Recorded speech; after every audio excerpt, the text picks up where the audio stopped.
ابو لہب کی اسلام دشمنی۔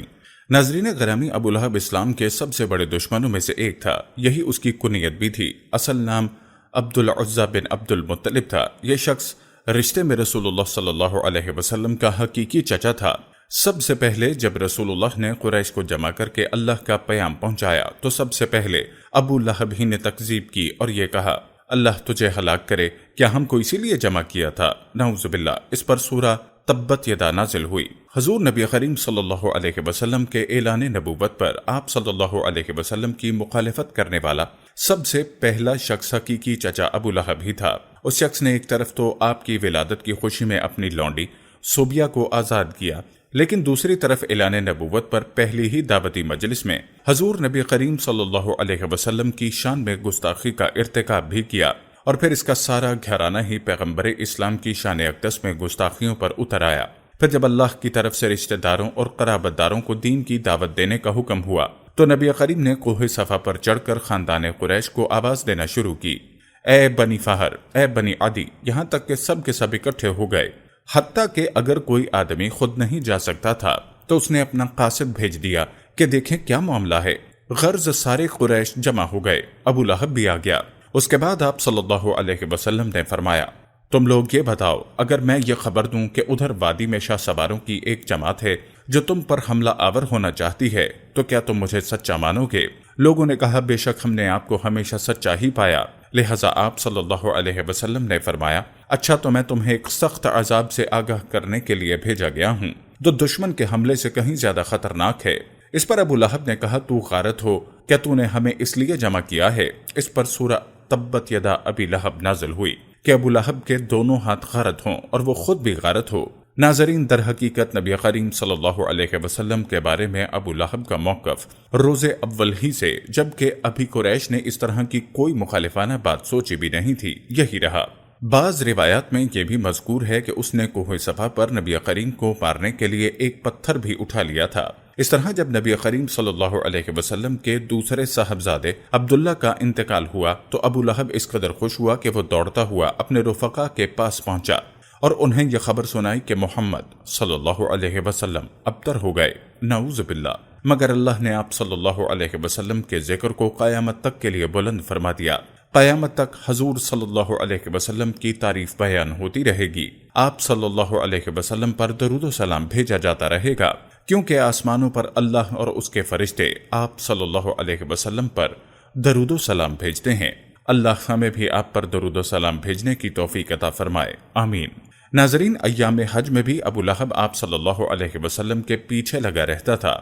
ایک روایت سے یہ بھی معلوم ہوتا ہے کہ وہ بدبخت آپ کی تکذیب پر ہی بس نہیں کرتا تھا بلکہ پتھر بھی مارتا تھا، جس سے آپ صلی اللہ علیہ وسلم کی مبارک ایڑیاں خون سے رنگین ہو جاتی تھیں۔ قرآن مجید میں اس ناہنجار کے حالت کفر میں مرنے کی پیشن گوئی کی گئی، جو حرف بحرف پوری ہوئی اور وہ انتہائی ذلت کی موت مرا۔ اس کا انجام اس طرح کے انجام سے دوچار ہونا حضور نبی کریم صلی اللہ علیہ وسلم کی نبوت کی صداقت کی واضح دلیل ہے۔ ناظرین، ابو لہب جو کہ بہت مالدار تھا، اس لیے جب اس کو اللہ کے عذاب سے ڈرایا جاتا تو یہ کہتا کہ اگر میرے بھتیجے کی بات حق ہے تو قیامت کے دن مال اور اولاد کا فدیہ دے کر عذاب سے چھوٹ جاؤں گا۔ ابن اسحاق کی روایت میں ہے کہ جب ام جمیل کو خبر ہوئی کہ میرے اور میرے شوہر کے بارے میں یہ صورت نازل ہوئی ہے تو ایک پتھر لے کر آپ صلی اللہ علیہ وسلم کے مارنے کے لیے دوڑی۔ اس وقت آپ صلی اللہ علیہ وسلم اور ابو بکر صدیق رضی اللہ تعالی عنہ مسجد حرام میں تشریف فرما تھے۔ ام جمیل جس وقت وہاں پہنچی تو حق تعالیٰ نے اس کی آنکھ پر ایک ایسا پردہ ڈالا کہ صرف ابو بکر نظر آتے تھے اور آپ صلی اللہ علیہ وسلم دکھائی نہ دیتے تھے۔ ام جمیل نے ابو بکر سے پوچھا کہ تمہارے ساتھی کہاں ہے؟ مجھ کو معلوم ہوا ہے کہ وہ میری مذمت اور حجب کرتے ہیں۔ خدا کی قسم اگر اس وقت ان کو پاتی تو اس پتھر سے مارتی۔ دشمنی اور عداوت میں آپ صلی اللہ علیہ وسلم کو بجائے محمد کے مذمم کہتے تھے۔ محمد کے معنی ستودہ کے ہیں اور مذمم کے معنی مذموم اور برے کے ہیں، نعوذ باللہ۔ اور یہ کہہ کر واپس ہو گئی۔ قریش جب حضرت صلی اللہ علیہ وسلم کو مذمم کہہ کر برا کہتے تو آپ صلی اللہ علیہ وسلم فرماتے، اے لوگو، تم تعجب نہیں کرتے کہ اللہ نے کس طرح ان کے سب و شتم کو مجھ سے پھیر دیا؟ وہ مذمم کو برا کہتے ہیں اور میں محمد صلی اللہ علیہ وسلم ہوں۔ ناظرین گرامی، ایک دوسری روایت میں ہے کہ ابو بکر صدیق رضی اللہ تعالی عنہ نے جب جمیل کو آپ صلی اللہ علیہ وسلم کی طرف آتے دیکھا تو عرض کیا کہ یا رسول اللہ، جمیل سامنے سے آ رہی ہے، مجھے آپ کا ڈر ہے۔ آپ صلی اللہ علیہ وسلم نے فرمایا وہ مجھ کو ہرگز نہیں دیکھے گی، اور کچھ آیتیں قرآن کی آپ صلی اللہ علیہ وسلم نے تلاوت فرمائیں۔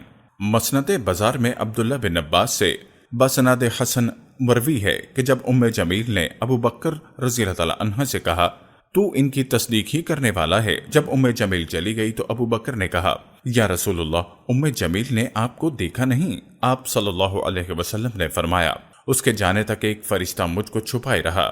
ناظرین، واقعہ بدر کے 7 روز بعد ابو لہب کے ایک زہریلا دانہ نمودار ہوا، اسی میں ہلاک ہوا۔ گھر والوں نے اندیشے سے کہ اس کی بیماری ہم کو نہ لگ جائے اس کو ہاتھ تک نہ لگایا۔ اسی طرح 3 دن لاش پڑے پڑے سڑ گئی۔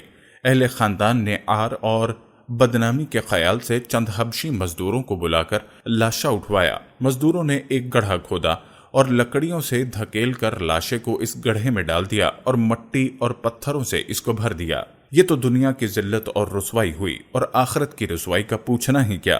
ابو لہب جو آپ صلی اللہ علیہ وسلم کا چچا بھی تھا اور ہمیشہ مخالفت میں پیش رہا، اس کا سودی لین دین وسیع پیمانے پر تھا، اور اس کے حرص و طمع کی یہ حالت تھی کہ اس نے خانہ کعبہ کے خزانے سے سونے کا ہرن چوری کر کے بیچ ڈالا۔ یہ ہرن بہت عرصے سے محفوظ چلا آتا تھا۔ ابو لہب کے 3 بیٹے تھے، عتبہ، معتب اور عتیبہ۔ دونوں اول الذکر فتح مکہ میں مشرف با اسلام ہوئے، اور عتیبہ جس نے ابو لہب کے کہنے سے آپ صلی اللہ علیہ وسلم کی صاحبزادی کو طلاق دی اور مزید برآں اس پر گستاخی بھی کی، وہ آپ کی بد دعا سے ہلاک ہوا۔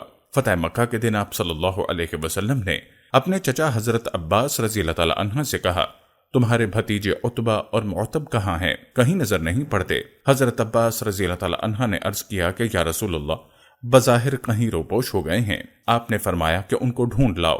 پھر وہ عرفات کے میدان میں ملے۔ حضرت عباس ان دونوں کو لے کر آپ صلی اللہ علیہ وسلم کی خدمت میں حاضر ہوئے۔ آپ نے ان پر اسلام پیش کیا تو انہوں نے فوراً اسلام قبول کیا اور آپ صلی اللہ علیہ وسلم کے ہاتھ پر بیعت کر لی۔ غزوہ بدر میں مسلمانوں کا جوش و جذبہ۔ ناظرین گرامی، یہ سن 2 ہجری کی بات ہے۔ رمضان المبارک کے مہینے میں ابو سفیان کی قیادت میں ایک تجارتی قافلہ واپسی کے سفر میں شام سے مکہ کی طرف رواں دواں تھا۔ اس قافلے میں 1000 اونٹ تھے اور ان پر 262 کلو سونے کی مالیت کا ساز و سامان ردا ہوا تھا۔ اس قافلے کی حفاظت پر صرف 40 افراد مامور تھے۔ آج کل کے حساب سے یہ سامان کم و بیش 20 ملین ریال کی مالیت کا تھا، جس پر بڑے آرام سے قبضہ کیا جا سکتا تھا۔ اس سامان میں ان سینکڑوں مہاجرین کا چھینا ہوا مال بھی شامل تھا جو محض اپنا دین بچا کر خالی ہاتھ مدینہ ہجرت کر کے پہنچے تھے اور مدینہ میں فاقہ کشی کی زندگی گزار رہے تھے۔ ان کے لیے یہ بڑا زیری موقع تھا کہ کسی طرح اس قافلے پر حملہ کر کے اس سامان پر قبضہ کر لیں اور اپنی معاشی حالت بہتر بنائیں۔ ادھر اہل مکہ کے لیے اس مال سے محرومی زبردست فوجی، سیاسی اور اقتصادی مار کی حیثیت رکھتی تھی۔ ناظرین، اللہ کے رسول صلی اللہ علیہ وسلم کی طرف سے اعلان ہوا کہ قریش کا قافلہ مال و دولت لیے چلا آ رہا ہے، اس لیے نکل پڑو۔ ہو سکتا ہے کہ اللہ تعالیٰ اسے بطور غنیمت تمہارے حوالے کر دے۔ اس کام کے لیے کسی پر روانگی کے لیے زور نہیں ڈالا گیا، نہ اس میں شمولیت کو ضروری قرار دیا گیا۔ یہی وجہ ہے کہ بہت سے صحابی مدینہ ہی میں رہ گئے۔ اس بات کی قطعاً توقع نہ تھی کہ بدر کے میدان میں معرکہ فرقان برپا ہو جائے گا۔ یہ جنگ کوئی معمولی نہیں تھی۔ اس جنگ میں بلا شبہ کفر اور اسلام کے درمیان مکمل طور پر ہمیشہ کے لیے صحیح فیصلہ ہو گیا۔ ناظرین، اللہ کے رسول صلی اللہ علیہ وسلم نے طلحہ بن عبید اللہ اور سعید بن زید رضی اللہ تعالی عنہم کو قافلے کے حالات کا پتہ چلانے کے لیے شمال کے جانب روانہ فرمایا۔ انہوں نے آپ صلی اللہ علیہ وسلم کو قافلے کے بارے میں اطلاعات فراہم کی۔ ابو سفیان بھی بے حد چوکنا تھا۔ اس قافلے کی اہمیت اور اس کے ساز و سامان کی بھاری مالیت کا خوب علم تھا۔ بدر کے قریب پہنچا تو خود قافلے سے آگے جا کر حالات کا جائزہ لیا۔ مجدی بن عمرو نامی اس شخص سے پوچھا کہ کہیں مدینے سے کوئی لشکر تو نہیں آ رہا۔ اس نے کہا، میں نے تو کوئی خاص بات نہیں دیکھی، البتہ 2 آدمی آئے تھے۔ انہوں نے ٹیلے کے پاس اپنے جانور بٹھائے اور کنویں سے اپنے مشکیزیں بھر کر چلے گئے۔ ابو سفیان وہاں پہنچا، اونٹ کی بینگنیاں اٹھا کر توڑی، اس میں کھجور کی گٹھلی برآمد ہوئی۔ اس نے کہا، خدا کی قسم، یہ تو یثرب کا چارہ ہے۔ اس کے بعد اس نے تیزی سے قافلے کا رخ تبدیل کیا اور مغرب کی طرف موڑ کر اس کا رخ ساحل کی طرف کر دیا۔ اس طرح اس نے قافلے کو مدنی لشکر کے قبضے میں جانے سے بچا لیا۔ ناظرین، ابو سفیان کو معلوم ہو چکا تھا کہ محمد صلی اللہ علیہ وسلم نے صحابہ کرام کو قافلے پر حملے کا حکم دے دیا ہے۔ اس نے فوراً زمزم بن عمرو غفاری کو اجرت دے کر مکے بھیجا کہ قافلے کی حفاظت کے لیے قریش سے مدد طلب کرے۔ زمزم نہایت تیزی سے مکے آیا، پھر زمانے جاہلیت کے دستور کے مطابق اونٹ کی ناک چیری، کجاوا الٹ دیا، کرتا پھاڑ دیا اور اونٹ پر بیٹھ کر قریش کو دہائی دینے لگا، قافلے کو بچاؤ، مدد کرو۔ لوگ اس کی آواز کی طرف دوڑ پڑے۔ تھوڑی ہی دیر میں پورے مکے میں یہ خبر پھیل گئی کہ قافلے پر حملہ ہونے والا ہے۔